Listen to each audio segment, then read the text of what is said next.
நம் ஆண்டவர் இயேசு கிறிஸ்துவின் நாமத்தினால் மகிழ்ச்சியும் சமாதானமும் நம் அனைவரோடும் இருப்பதாக. ரோமையர் 5:1-5 முடிய. ஆகையால் நாம் கொண்டுள்ள நம்பிக்கையின் மூலம் கடவுளுக்கு ஏற்புடையவர்களாய் உள்ள நாம் நம் ஆண்டவராகிய இயேசு கிறிஸ்துவின் வழியாய் கடவுளோடு நல்லுறவு கொண்டுள்ளோம்.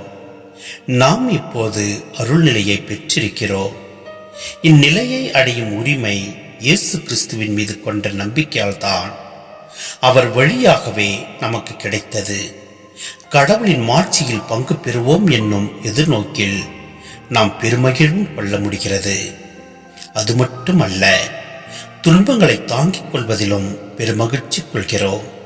ஏனெனில் துன்பத்தால் மன உறுதியும், மன உறுதியால் தகமையும், தகமையால் எதிர்நோக்கும் விலையும் என அறிந்திருக்கிறோம்.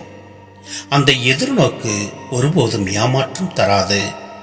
ஏனெனில் நாம் பெற்றுள்ள தூயாவின் வழியாய் கடவுளின் அன்பு நம் உள்ளங்களில் பொழியப்பட்டுள்ளது.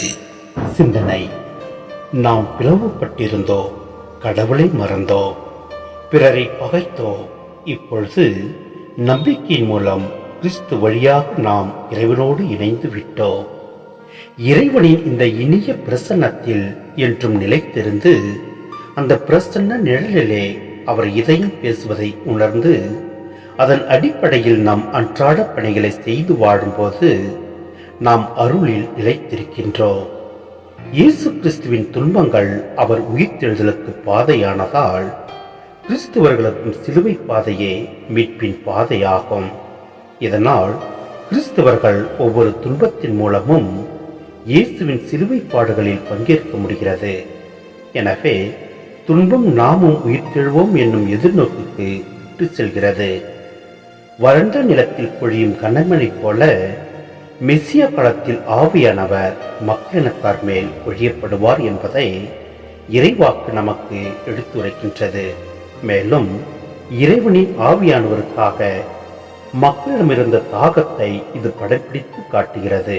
இதே போல் பவுலும் தூய ஆவியை பானமாக பெற்றோம் என்கிறார்.